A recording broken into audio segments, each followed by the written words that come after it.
Stretch your hands out and say, Holy Spirit, come, fill her up. And also turn your hands around and put it on your own ears. Give me ears, Jesus, to hear the word. Let me receive it with boldness in Jesus' name. Amen. Hi guys. So, we can actually put the cover slide up if you have it. Yes. I am going to be speaking on getting God's perspective on time and walking out our purpose, which is actually really interesting with what Kolzik just spoke on Sunday, because it kind of goes right along with what I've been planning this for like a month, so it's gonna be fun. But I've been reading this book. Oh my goodness, did I literally not bring it with me? This is so sad. Okay, well, part of what I was gonna do now doesn't work. That's fine. So, it's this book called Now That You Were Born Again by Peter Lewis. And some of you may know who he is. He works with Braveheart Ministries and does a lot with Upper Room, and he's pretty cool. But he has a real gift with words and just being able to communicate. And so it's a very short book. Honestly, I'd recommend like everyone here to read it. It was really, really impactful to me. And so I'll be referencing the book a lot. But the beginning of this book really starts out with like the foundations of the gospel and then God's design for our lives. And it kind of ends up taking us on a journey on how to get our perspectives right, to get our hearts right, so that we can really like step into walking out our purpose in life.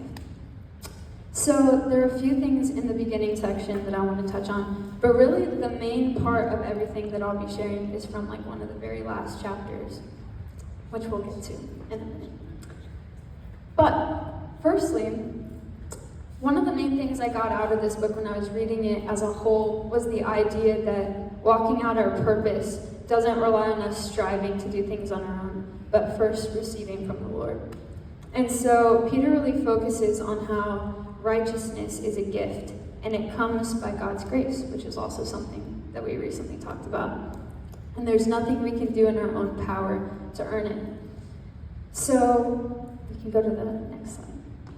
But this is something from the book, and it says, the moment you surrender your life to Jesus, you're a part of a new covenant, and the strength of this covenant, your relational connection with God, now rests upon the work of Christ instead of your own obedience. So, yes, our obedience is important, but in the new covenant, the key thing is the way we're viewing it, our perspective. And so, if we're viewing obedience as something that we have to do to earn God's love and approval and righteousness, then we're viewing it entirely wrong, because there's nothing we could do to earn that.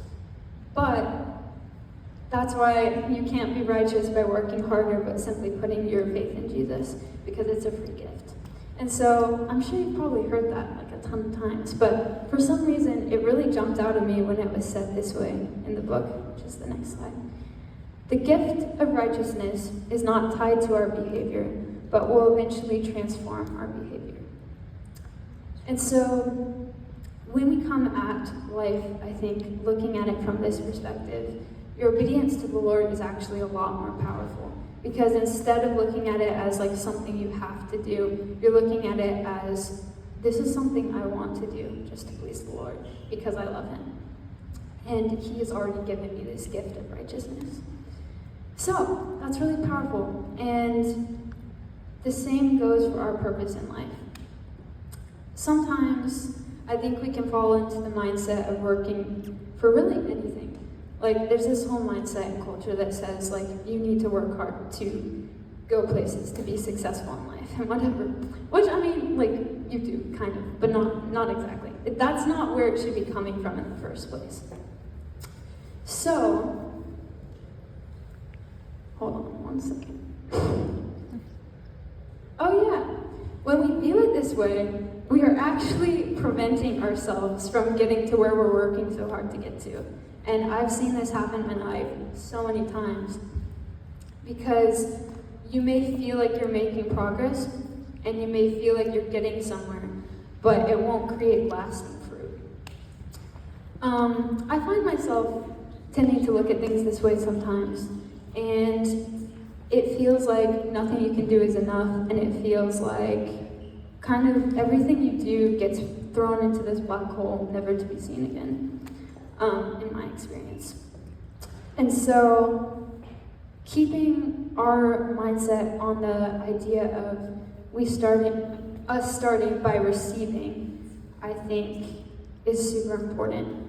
And it's from there that we can begin to understand like what our purpose even is, and to be able to walk it out and be fulfilled in whatever we're doing. Which kind of goes right into what I want to actually talk about, which is time. So, next one, time.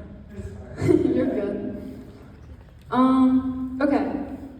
So there are kind of like 5 topics in this book, and the first one, they're kind of like 5 elements that like anyone who's a Christian should be should have in their lives. And so the first one is a good seed. And so as soon as you give your life to the Lord, like that's what you are. And it uses the analogy of like the seed growing up into a tree. And so the second one is a good environment. So that's like the people you're surrounding yourself with, things you're surrounding yourself with, what you're spending your time doing. And then the third one is nourishment. And that's kind of what I just talked about, like receiving from the Lord. And then the fourth one is time. And so this is like what was really groundbreaking, I guess, for me when I read this, because he was saying in the book, like, you could have everything else from the previous steps, like, you could have your perspective right on that and just be missing this one thing, and it could be so detrimental.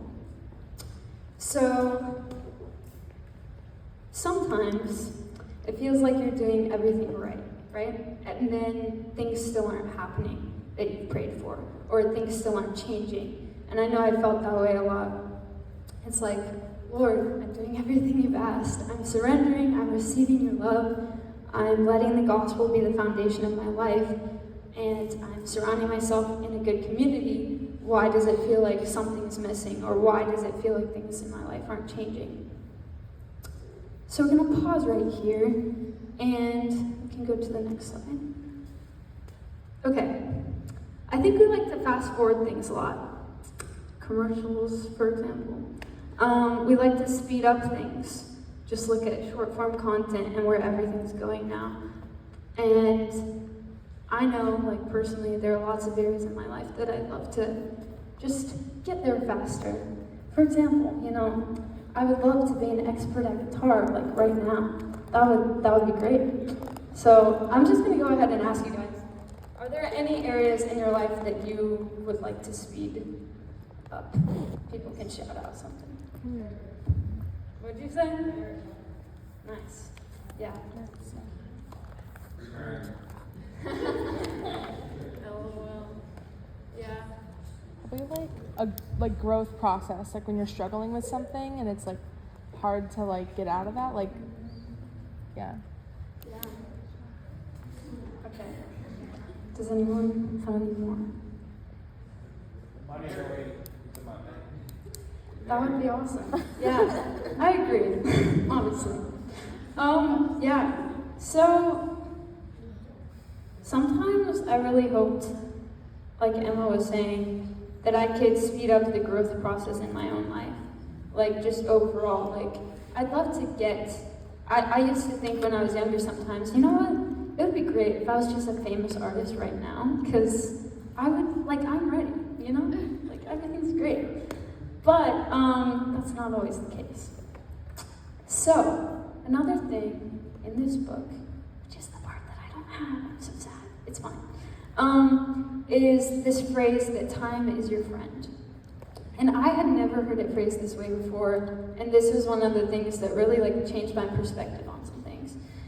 But sometimes this aspect of time, if we're not deeply rooted in the things we talked about earlier, can get us back to a place really quickly of believing that we have to work for things. Because we like it when things don't take time. And so God's design for growth actually requires time, a lot of the time. I don't know why I said time so much. Anyways, and I was going to read a part out of the book, but I don't have it. So I'll just kind of paraphrase, but essentially, you can go to the next. Essentially, what he was kind of saying is that sometimes we view time as the enemy, and we're not even realizing it because we feel like there's never enough time for things, and we're always running out of it. But once we're actually like surrendered to God, our perspective should be that everything will happen in His perfect timing. And so actually, time is a natural thing that we all need to grow. It's a natural thing that a plant needs to grow. Any living thing needs time. And so there was another phrase that really changed my perspective, and it was that productivity produces stress, whereas fruitfulness produces peace. I had to really think about that one for a second. It's really good. Productivity produces stress, and fruitfulness produces peace. And so, with this one specifically, I was like, wait a minute. Because I always viewed productivity as oh, I'm gonna be productive today, guys. I'm gonna get things done. I'm gonna clean my room, I'm gonna get my life together. But then I sat for a moment with the Lord and I was like, I think there's something on this. Because fruitfulness, it's using that analogy of the tree again. And it's kind of saying, you don't have to work to produce more. You can actually sit and just do what God's asking you to do and trust that in the right timing, the things will come. The results will come. And so, there are countless pitfalls that come when we don't get this right perspective. We can go back to feeling empty. We can lose sight of why we're doing what we're doing. And that's when comparison can really show up, actually. You could start comparing your life to someone else's and be like, oh, why are they being so successful? I feel like I'm kind of doing the same things as them. Or why is their life moving faster than mine? And it becomes this race, which I don't think is how God designed it.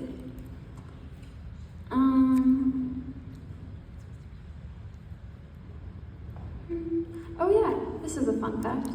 So, did you know that it takes a standard-sized apple tree up to 8 years, actually not up to 8 years, a minimum of 8 years to actually bear fruit? It's crazy. Yeah, it gives a lot of perspective. Because it's you don't go into that expecting, this tree is going to give me fruit right away. You actually know that it's going to take time. It'd be kind of silly to be frustrated with this apple tree because it isn't making apples, right off the bat. So it's just kind of silly. But sometimes we view our own lives that way and our purpose that way. So we're going to go back to kind of what we talked about before of how we like to speed things up and everything. That isn't necessarily always bad. Because sometimes God will answer a prayer right away. Sometimes He will heal you right away. So nothing that I'm sharing tonight should ever go against that, but actually work together. Because if something that you're praying for doesn't happen right away, then when we actually have this perspective, we can look at it as an opportunity to grow. And it's biblical. So, where's my brother? There he is. My brother's middle name is Kairos, and it's actually a Greek word used in the Bible that means God's perfect timing, or God's appointed time. So, we're going to pull up some scripture, because that's always good. Yeah. Ecclesiastes 3:11. He has made everything beautiful in its time. He has also set eternity in the human heart, yet no one can fathom what God has done from beginning to end. So I feel kind of what this verse is saying, in a sense, is that there's part of God's perspective on time that we will never fully understand in this life. Maybe when we get to heaven. we'll get to ask him how it all works and figure that out. But there's kind of like this beautiful mystery around it. And sometimes that can be frustrating for us because we like to know things, or at least I do. But the cool thing about this, specifically with time, is we don't have to understand to know that he is good, which is something that Cole talked about when he was here.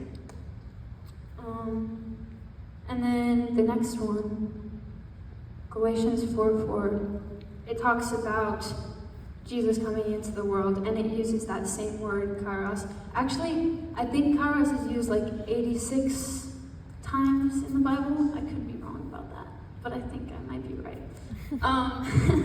So that's pretty crazy, 86 times.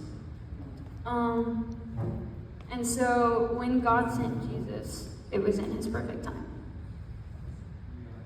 Now, I'm going to tell you guys a story from my life. Yay! Okay. So, oh yeah, I also have a quote from Cole when he was here on Sunday. Who all here was that? Who all was here for that? Okay, cool. So, he said, sometimes we attach this perspective of pain to his goodness. So I'm going to actually change it a little bit, and I'm going to say, sometimes we attach this perspective of pain to time, which actually distorts God's design for time. So, there was a specific instance in my life where I felt like I really heard from the Lord on something that was going to happen. And I felt like I got this prophetic word from the Lord, so I started praying into it. But it was the kind of thing that, like, I couldn't see anything in the natural pointing towards it happening. And so, sometimes we do hear wrong, but actually, I want to encourage you that you might not be hearing wrong if you're not seeing things happen. It might just be that we're forgetting the concept of time and things taking time. So, in this specific story, I feel like I'm racing through everything. Hold on 1 second. Take your time. I always do this, don't I? I've never done this before. Guys, this is my You're first doing a great time. job. Let's go, Ellie. So, essentially, God gave me this word, and I held on to it for a very long time. And I was kind of like, it got to the point where I was actually getting discouraged by it, which is never really what a prophetic word is supposed to do. And so, at a certain point, I felt I was spending time with the Lord, and I felt him tell me, hey, you're letting this discourage you, and that's not how I intended it. Like, when I give you a word like this, it's supposed to be encouraging. It's supposed to build your faith. So he said, if this ever happens where a word becomes discouraging and it's not building your faith, I want you to lay it down completely. And I was like, wow, because this was like kind of, actually, it might have been like over a year of this thing. And so it took me a while. I was like, I heard that, and then I kind of kept holding on to it. I think we tend to do that. Gotta get better at that. But then the day that I decided to actually like just surrender it completely, and I had been like bringing it before the Lord over and over and like talking to him about it, but the day I just decided to let it completely go. Not very long after that, the exact thing happened the way that I had like basically been given a word that it would happen. And I had to I was kind of in shock. I had to be like, whoa, hold on a second. Like, what just happened? Because there was no way that could just be a coincidence in my mind. It was like, immediately after I decided to listen to the Lord, it happened. So then it got me thinking like, oh, what would it have been like if I had gotten this when I wanted it, you know? And so I actually realized, oh, I wouldn't have been ready for this, you know? And it would not have been the right timing. And so I think from that experience specifically, it really set the trajectory for how I was going to react when another situation came along, and it did. And so a very similar situation, and I had to kind of do the same thing, but this time I had like a different perspective on it. And so I went into it knowing that, and I was able to actually stand in faith and keep praying for it and not get discouraged, which is really cool.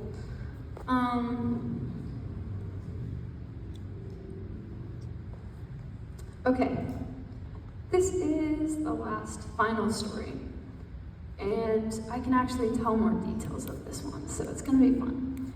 But essentially, some of you may not know this, actually most of you may not know this, but I will be gone for almost the entirety of May with my family because, and actually that's gonna be kind of sad because I'll miss all of you.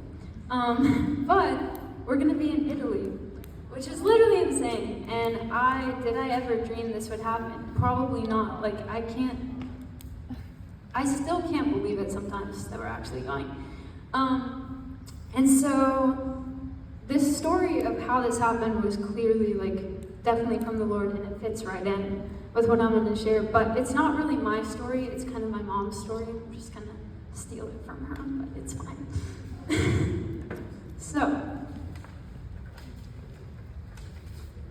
in late 2022 or early 2023, I asked her like when these things happened, and she didn't even know some of them, so I'm just gonna give an example of the time frame. But basically, we were invited to a wedding by some friends, and it's in Italy. And so when we got the invitation, I think most of us were just like, oh, you know, that's really cool, but I don't think that's gonna work for us because we've never actually like been out of the country as a whole family. Like, this is something we've never done before. And we definitely did not have the money for it either. So when we got the invitation, my mom was kind of like, I wonder if like this is even a possibility. And she had like this little check in her spirit about like, maybe God's inviting us to do this. And so she didn't really tell us any of that, but that was what was going on. And, oh yeah, so it was gonna be in September of 2023. And leading up to that point, like she started like praying into it because she felt like God had highlighted it to her. And like throughout that time, like not much was happening. And we weren't like, it was very close. It was starting to get very close to the time it would have been. Well, actually not that close. Wait a second. I'm getting the timeline mixed up. Anyways, eventually, I feel like most of us were kind of like, this is not going to happen. But my mom was still kind of believing for it and like getting these hints from the Lord that it might be a possibility. So then it gets changed in May to May of this year because some people couldn't make it. And that kind of reopened the idea, I guess, for all of us. And throughout the whole year of 2023, I guess, just like these little things would kind of be encouragements of, hey, I want you guys to do this. And there was a lot that had to be like brought together for it to happen because our whole family didn't have passports except for me and my mom. And passports cost money, guys. And then also, you know, plane tickets cost money. Being out of the country for that long costs money. Because also the thing was, we weren't really just going to go for the wedding. We'd want to actually experience it because who knows if we'll ever get a chance to do this again. I believe that we will. We'll see. Anyways, so yeah, so lots of little things were happening along the way. I'll tell you some of them. Can't get into all of them. It would take way too long. But for example, in June 20th, 2023, my mom was walking through a mall and she saw this in one of the displays. And it says, travel is good for the soul. And she looked at it, and like normally, you know, you'd kind of walk by some things, but the Lord highlighted it to her, and she felt like God was saying to go ahead and get the passports for our family. So she did.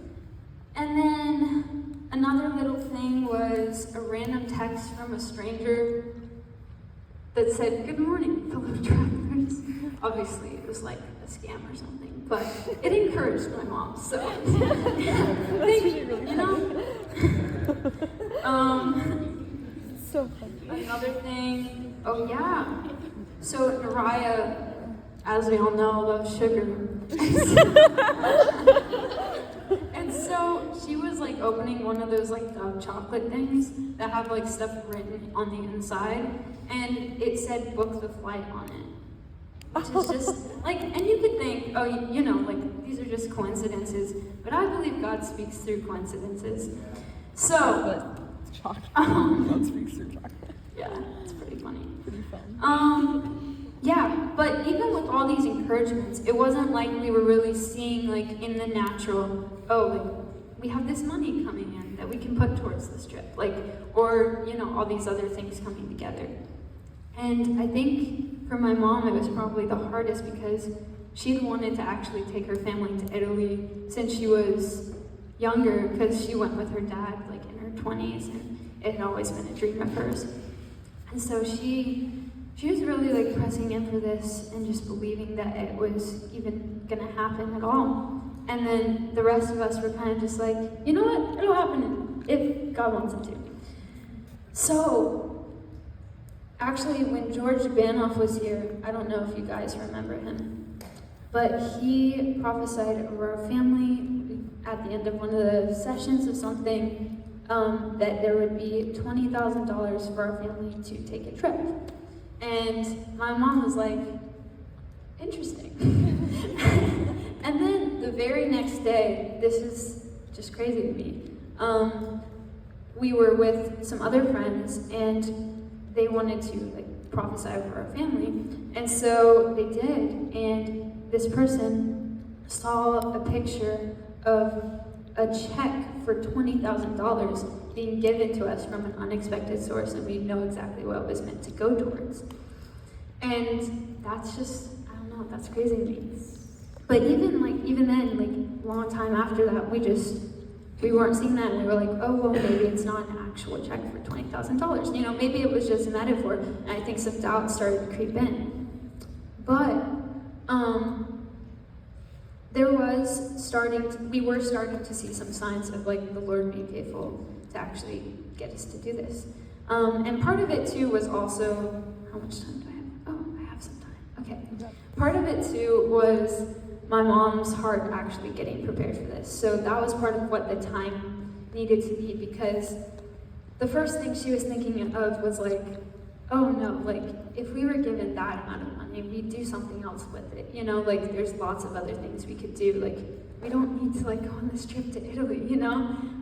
There's people we could give it to. And it was really actually hard for her to see it as something God wanted us to do. And so part of the time and the waiting that we had to go through was actually to get her heart ready for that and her mind ready to receive that, no, like, this is something I want you guys to do, because it's going to be really important for your family. And so that's kind of what the Lord started speaking to her. Fast forward, and here we are. Oh, no, one more thing. So this is really cool too. My dad felt specifically that if we were to go, the plane tickets would need to drop down to $800 a piece. And they had been $12,000 and $1,455. So, and they were not, like, they were going up. So that was going to be a very interesting goal to reach. And so we were even thinking, oh, well, maybe if they get down to like 1,000, we'll be okay. Because, 12,000 down to 1,000 is still pretty good. And they kept like fluctuating back and forth and everything. And so then, one day, we look on there, and they literally, we actually like had to move the date a couple days back, because my mom had never thought to do that for some reason. And it was actually cheaper. It was exactly like $800.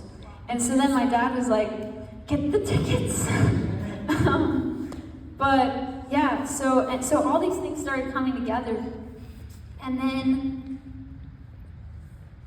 yes, there were also like prophetic words from other random people, and just crazy stuff happened. But essentially, I'll fast forward to, I don't even know, it was not too long ago, but my Grammy had seen kind of the little fundraiser I put up. Some of you guys might have seen it, where I'm making prophetic paintings for people, and the money is going to go to this trip. But she saw that, and it really touched her heart for some reason, and she was like, I actually have, from our great-grandmother's inheritance, money that I want to give you guys, and I've been waiting for it to come in. And the crazy part is that after it was all said and done, it was more than we needed. And I'm gonna cry. Because like this was like up until like the very last minute. We had already gotten the plane tickets, and this had not like even been on the horizon. And it was just God's faithfulness to say, hey, when I tell you something, it might take time, but I am going to like be true to my word, and I am faithful. So these are, oh, cool. These are what Euros look like. They're kind of cool. I love them. That was just for fun. Okay, next one. God is faithful, and his timing is perfect. Next one. So I actually made a playlist. You guys can scan this if you want. I just did that for fun too.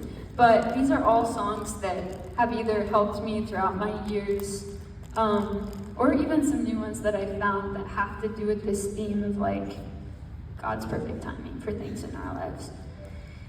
So essentially, all that to say, part of like walking out our purpose and being fulfilled by the Lord is receiving his love, and it's also getting this perspective on timing and being able to say, this is an opportunity for me to grow when things don't work out exactly how I want them, and God's timing for my life is the best timing.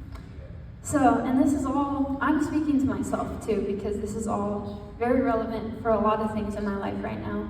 And I think we all probably have areas where maybe we're waiting on something, or that even just in general, like your life's purpose. So that's kind of all I have. But we're gonna go into some ministry time.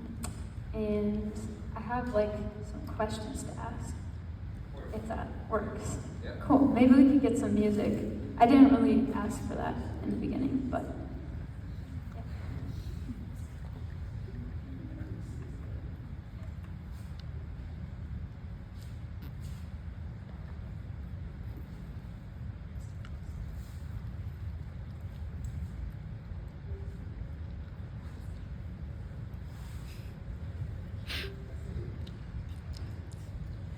So, question I want to ask is, actually, I want us all to ask this question in our hearts to the Lord, and ask, Lord, is there any area of my life where I don't have the right perspective? Is there any area in my life where I am viewing time as the enemy? Or is there any area in my life where I'm waiting for something, and maybe you want to teach me how to wait well, kind of like Cole was talking about. And would you come and show me, instead of like how I've been viewing maybe a certain situation, or whatever it is, maybe it's just your life as a whole, would you just come and show us, Lord, show us your perspective, and teach us what it's like to live knowing that you have perfect timing. So just sit with the Lord.